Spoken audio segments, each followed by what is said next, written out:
मोहम्मद गोरी के सिक्कों पर एक ओर कलमा और दूसरी ओर लक्ष्मी की आकृति अंकित थी। मोहम्मद गोरी अपने द्वारा विजित भारतीय प्रदेशों को अपने गुलाम सेनापति कुतुबुद्दीन को सौंपकर गजनी वापस चला गया।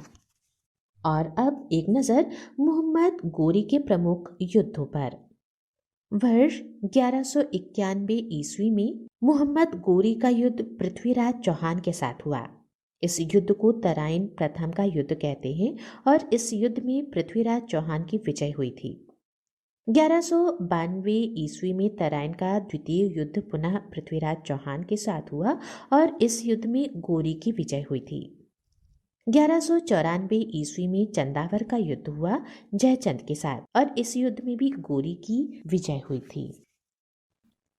भारत के इतिहास में आइए आज आरंभ करते हैं अध्याय सल्तनत काल, जो 1206 ईस्वी से 1526 ईस्वी तक था। 1206 ईस्वी में गोरी की मृत्यु के बाद कुतुबुद्दीन ऐबक ने गुलाम या ममलूक वंश की स्थापना की। कुतुबुद्दीन ऐबक की राजधानी लाहौर थी।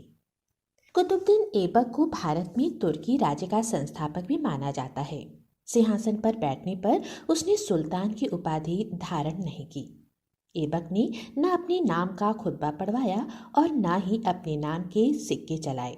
बाद में गोरी के उत्तराधिकारी महमूद ने उसे सुल्तान स्वीकार कर लिया। कुतुबुद्दीन ऐबक को लाख बख्श यानी लाखों में देने वाला एवं कुरान ख्वाह कहा गया है। कुतुबुद्दीन ऐबक के सेनापति बख्तियार खिलजी ने नालंदा विश्वविद्यालय को ध्वस्त किया था।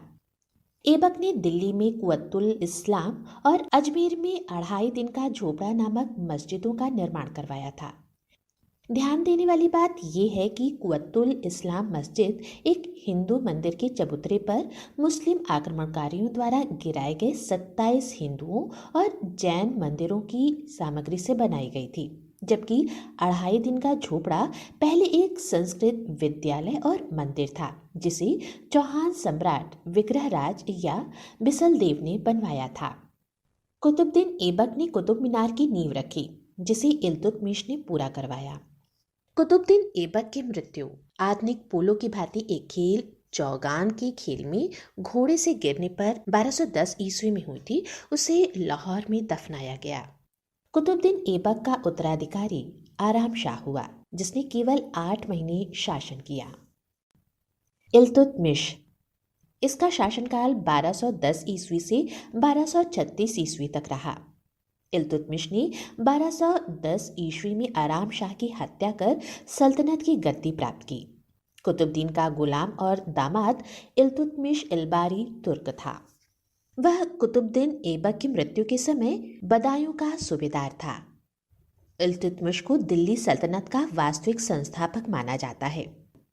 इल्तुतमिश ने दिल्ली को सल्तनत की राजधानी के रूप में स्थापित किया। मोहम्मद गोरी ने 1206 ईस्वी में खोखरों के विद्रोह के समय इल्तुतमिश की असाधारण योग्यता के कारण उसे दास्ता से मुक्त कर दिया था।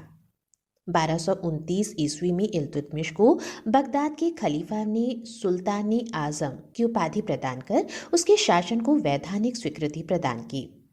इल्तुतमिश ने तराइन के तृतीय युद्ध, जो कि 1215 से 1216 ईस्वी के मध्य में हुआ था, यल्दोज को पराजित किया।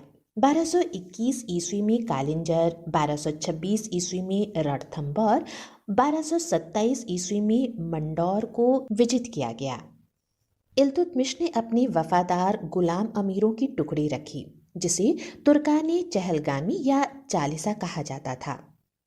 इल्तुतमिश ने सल्तनत काल में 2 महत्वपूर्ण सिक्के, चांदी का टंका जो कि 175 ग्रेन का था और तांबे का जीतल आरंभ किया तथा सिक्कों पर टकसाल का नाम लिखवाने की परंपरा भी शुरू की।